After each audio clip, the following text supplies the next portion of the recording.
Hey friends! I am here today to show you step by step how to draw a cartoon giraffe. Now, I decided to do giraffes today because the Cincinnati Zoo and Botanical Gardens are doing those home safaris on Facebook Live every day at 2 o'clock.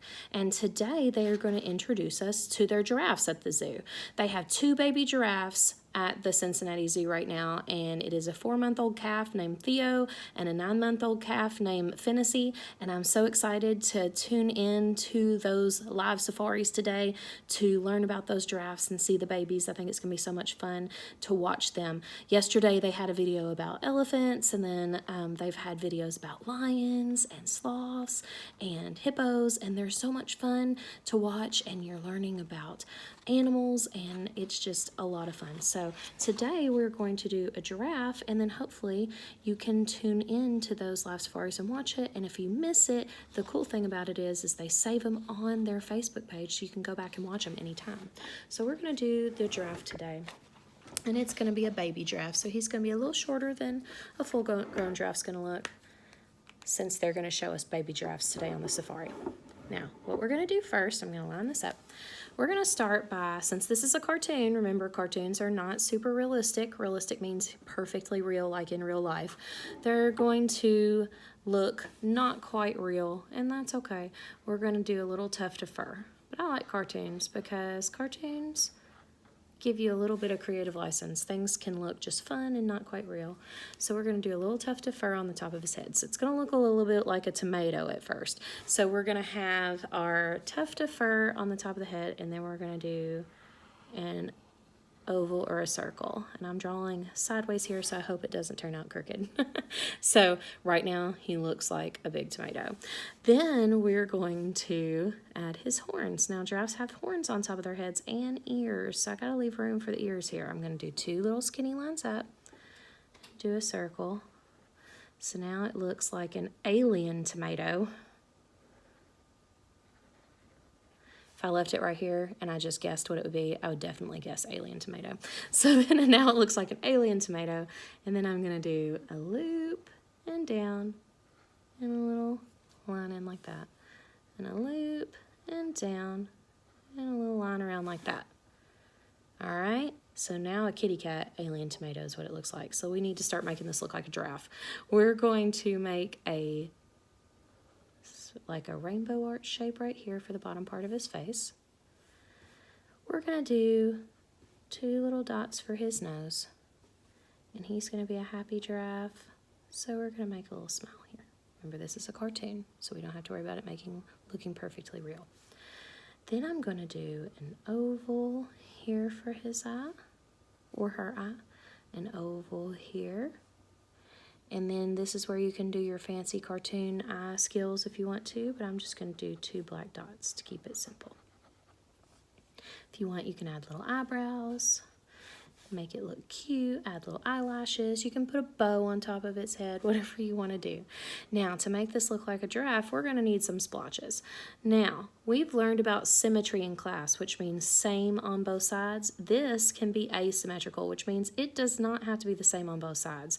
When you see a giraffe at the zoo, there are spots all over that giraffe. There might be more spots on one side of his body than the other. It does not have to be exactly the same. So just put splotches and have fun doing that. And those are called organic shapes. Remember, we've learned in class that if I take some paint and I splash it all over the table, those splashes are not going to land in perfect little octagons all over the table. And they're not going to land in perfect little heart shapes or diamonds. If they did, that would be super cool, and we'd have to take a picture of it. But it's not going to do that. It's going to go blob all over the table. And that's kind of the type of shape that a giraffe spots are. They're organic shapes, which means they're natural shapes. If I'm carrying my milk through the cafeteria and I trip and my milk spills everywhere, which we know it might happen because Miss Hoffman's sometimes clumsy, and I spill my milk all over the floor, that puddle of milk on the floor is going to be an organic shape, kind of like a blobby shape. I call them blobbies, okay? It's going to be a blobby. It's not going to land, again, in a perfect hexagon or a rectangle. It's going to be a blobby shape. So make sure that you don't worry about your giraffe spots being perfectly circular, because that's not what they're going to look like in real life. So we can make them little blobbies on here. Now to do his neck, I'm going to go line down, Try not to do it too crooked since I'm drawing sideways. And I'm going to give him a little bit of fur on his neck and his back. So I'm going to go ahead and curve his back out just a little bit and curve down towards his bottom. But I'm going to give him a little bit of fur on his neck. Now you can do this two ways. You can do little lines like that all the way down. But I'm just going to kind of do a zigzag line down so it kind of matches the shape of fur that we gave him on the back of his, on the top of his head. Okay, but you can do it any way you want. Now I'm going to take his neck and I'm going to curve it in just a little bit to give it a light curve to his chest, curving down. And now I'm going to pick up my, hopefully I don't draw too crooked picking it up. I'm going to pick it up so you can see. I'm afraid my easel's going to block it, but I'm going to pick this up and I'm going to draw his leg now down, over a little, back up, and I can curve out just a little bit to look like the top of his leg. And I'm going to go ahead and give him a hoof on the bottom of his foot. Okay, now for his back side here, I'm going to curve down a little bit. I'm going to bring his leg down. I'm going to bring it in, over a little bit, back up, and curve back out this way a little bit so it looks like the curve of his back leg. I'm going to give it a hoof. Then I'm going to connect here to here with a line for his belly. I'm going to bring another back leg kind of sticking out behind here. And then up here, I'm going to make another front leg sticking out in front, like he's got this leg kind of in front a little bit, like he's taking a step. Okay? Now I'm going to switch hands here. I'm going to take his tail. You can make his tail straight down, or you can have it waving. I'm going to have mine waving a little bit. I'm going to go out, out, and then a tuft of fur on the end there, so it looks like a furry little tip to his tail. Now, so far he's pretty cute, but he doesn't quite look like a giraffe. What is he missing here? He's missing those organic shapes. So we're going to give him those organic shapes. Now remember, they don't have to be perfectly symmetrical, which means same on both sides. It's okay if you have more spots on one side than the other, but they need to be those blobby shapes, those organic shapes. So we've learned about the differences between organic shapes and geometric shapes in class, so we don't need to see a bunch of rectangles and perfect circles. They're going to be more organic and blobby. All down his legs, all across his back on both sides. Now he looks more like a baby giraffe. Then I would add a background.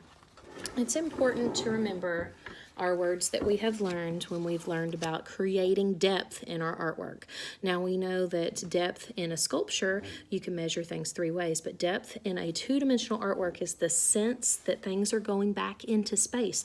So if he is in our foreground, and maybe the ground is in our foreground, we would want to start building some depth, okay? So if there's a tree standing real close to him, it's going to be really big. All right, so like in my picture, I didn't put much of a background in my picture. I have the tree standing near him, kind of in the middle ground, and I have some clouds in the background. But you can build even more than that. Like if you had a tree here, I'm going to do this quickly, so I'm not going to put a lot of detail in my tree. But if I had a tree here, it's going to look large. If I put a hill behind my giraffe, don't draw the hill through your giraffe, but if I put a hill behind my giraffe, how would the tree on that hill look? Is it going to look smaller or bigger?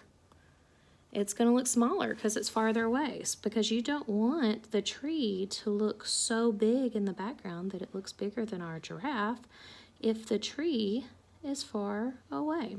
So we would need to make sure that the tree that is in the middle ground looks smaller than our giraffe, and the tree that is in the foreground looks large because it is close up. And then you could add clouds in the sky, a sun in the sky. Remember to always add a background. Always put the ground under their feet. Put something in the background so it doesn't look like your giraffe's floating in midair, unless you want it to be a unrealistic picture and you want to put wings on him so he can be flying. Okay, but we want to make sure that there is something under him so we have that sense of depth a background. So I hope you do this today. I hope you enjoyed it. I hope that you also tune into those home safaris and watch all about the baby giraffes today. Again, they have 2 baby giraffes, Theo and Finessi, and I'm excited about learning about them. I miss you guys. I'll see you later. Bye.